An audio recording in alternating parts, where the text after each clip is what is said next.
Hello मेरे प्यारे प्यारे बच्चों, जो भी क्लास 10th मैथ की प्रिपरेशन करना चाहता है वो हमारे channel active study IQ portal से जरूर जुड़े, क्योंकि इस पे वो कंटेंट आपको बताए जा रहे हैं जो जिससे आप अनभिज्ञ हैं और जिसे समझने में 100% आप गलती कर रहे हैं। कहने का मतलब आपको समझ में कम आ रहा है। ठीक, तो ऐसे ऐसे बेसिक तरीका अवधि के माध्यम से या खड़ी लैंग्वेज का भी प्रयोग करके किसी प्रकार से आपको हिंदी इंग्लिश दोनों मीडियम वाले बच्चे आसानी से सीख सकते हैं, क्योंकि जो लैंग्वेज प्रयोग की जाती है वो हिंदी और इंग्लिश के लिए 100% दोनों आप समझ सकते हैं आसानी से। ठीक है, क्योंकि CBSE ISC और यूपी बोर्ड में ज्यादा अंतर नहीं है। ठीक है, क्वेश्चन सॉल्व करने के तरीका सेम टू सेम वही है, केवल इंग्लिश और हिंदी लिखने वाली तरीका है। ठीक है, तो ऐसे तो यूपी बोर्ड के लिए स्पेशल क्लास है।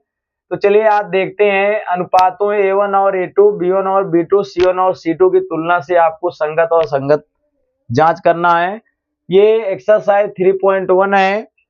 जैसा कि आप जानते हैं कि चैप्टर का नाम है दो चर रैखिक वाला समीकरण। ठीक है, अब इसमें दो रेखाएं दी गई हैं, इसकी तुलना से आपको संगत और असंगत चेक करना है।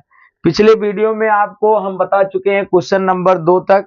आज हम बताएंगे पहले क्वेश्चन का थर्ड और फोर्थ क्वेश्चन। ठीक है, तो चलिए देखते हैं।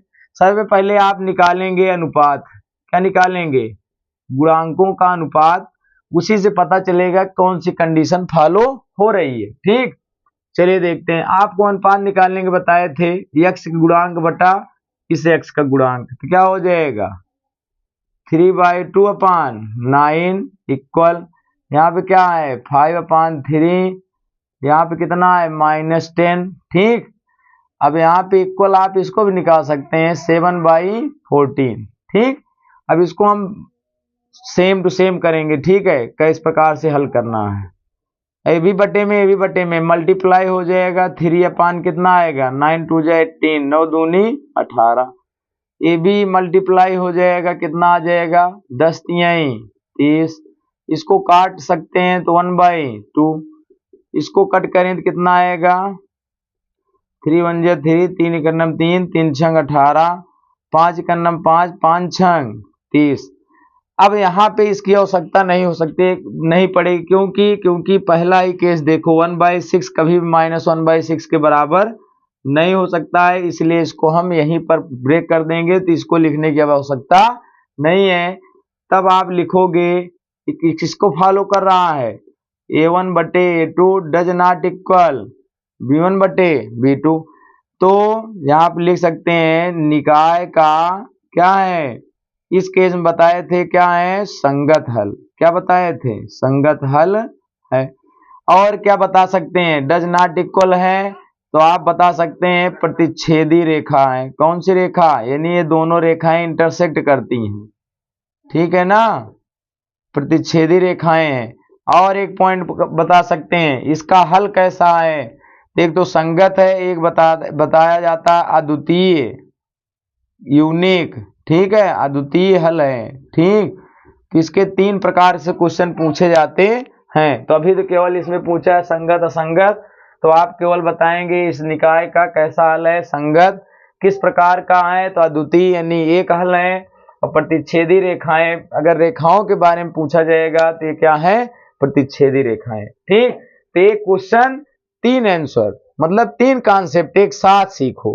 ठीक, कहीं भी आएगा तो आप आसानी से यूज कर सकते हैं। यह दिया गया है अद्वितीय हल है, तो आपको यही कंडीशन लगानी पड़ेगी। ठीक, तो चलिए देखते हैं क्वेश्चन नंबर 4। सेम वही करना है, अनुपात निकालिए। क्या आएगा 5/-10, केवल बटा लगाना है -3/6, और अगला है -11/-22। अब इसमें डायरेक्ट क्यों कर दे रहे हैं, क्योंकि इक्वल के दूसरी ओर C1 C2 लिखा है, इधर भी था, तो कुछ बनाने की आवश्यकता नहीं है, ये भी ध्यान देना है। चलिए इसको सरल करते हैं। क्या मिलता है -1/2 मिलेगा, 5 1 5 दूनी 10, 3 1 3, 3 दूनी 6, 11 1 11 और 11 दूना 22। यहाँ पे तीनों इक्वल हो गए हैं। तब यहाँ पे क्या है, कौन सी कंडीशन लग रही है A1 बटे A2 बराबर B1 बटे B2 बराबर C1 बटे C2। जब ये केस मिलता है तो आपको बताना है कि इस केस में भी निकाय का क्या होगा, संगत हल। कैसा होगा, संगत हल। पहला पॉइंट, कैसी रेखाएं होंगी, संपाती रेखाएं जो एक ही रेखा को निरूपित करती हैं, ठीक। और तीसरी कंडीशन, अनेक हल होंगे। क्या होंगे, अनेक हल होंगे, ठीक। इसी के साथ आपको अदर बुक उठा के देखेंगे। अदर बुक उठाने की आवश्यकता नहीं पड़ेगी, क्योंकि आप समझ लीजिए कि 100% अब गवर्नमेंट बुक ही पढ़ाई जाएगी यूपी बोर्ड में, क्योंकि कोर्ट का भी आदेश आ चुका है, ठीक। तो चलिए देखिए क्वेश्चन नंबर क्या हो गया, 3rd, क्वेश्चन नंबर 5th और अंतिम क्वेश्चन इसका देखते हैं। क्वेश्चन है, देखिए, जो तुलना करके हम संगत और संगत ज्ञात कर रहे हैं, ठीक। तो यहाँ पे दिया गया अनुपात यहाँ पे निकालें, जिससे आपको पता चले कौन सी कंडीशन अप्लाई होगी, ठीक है। और ये कंडीशन जो अप्लाई हो रही है इसका सही तरीका आपको सीखना है। तो पूरा डिस्क्रिप्शन में लिंक दी गई है या प्लेलिस्ट बनाई गई है, उसमें एक्सरसाइज 3.1 के नाम से होगा बेसिक क्लास, ठीक है ना। तो उसी में मिलेगा, वहां पे पूरा A to Z चित्र सहित आपको बताया गया किस प्रकार से संपाती होती हैं, किस प्रकार से अनेक हल होते हैं, किस प्रकार से संगत हल होते हैं, ठीक है। तो चलिए इसी प्रकार से यहाँ देखते हैं।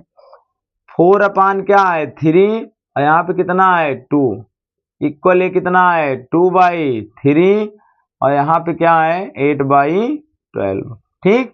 अब इसी को सरल करें, ये भी में मल्टीप्लाई हो जाएगा 6, ये 2/3, ये 4 से डिवाइड कर दें, 4 2 जा 4 3 जा, इसको भी डिवाइड करें, 2 2 जा 4 2 3 जा 6, यानी 2/3 2/3, आपस में सभी बराबर आ गए, ठीक। सभी बराबर आ गए। तब जैसे क्वेश्चन नंबर 4 में देखिए सेम कंडीशन अप्लाई होगी, A1/A2 इक्वल B1/B2 C1/C2।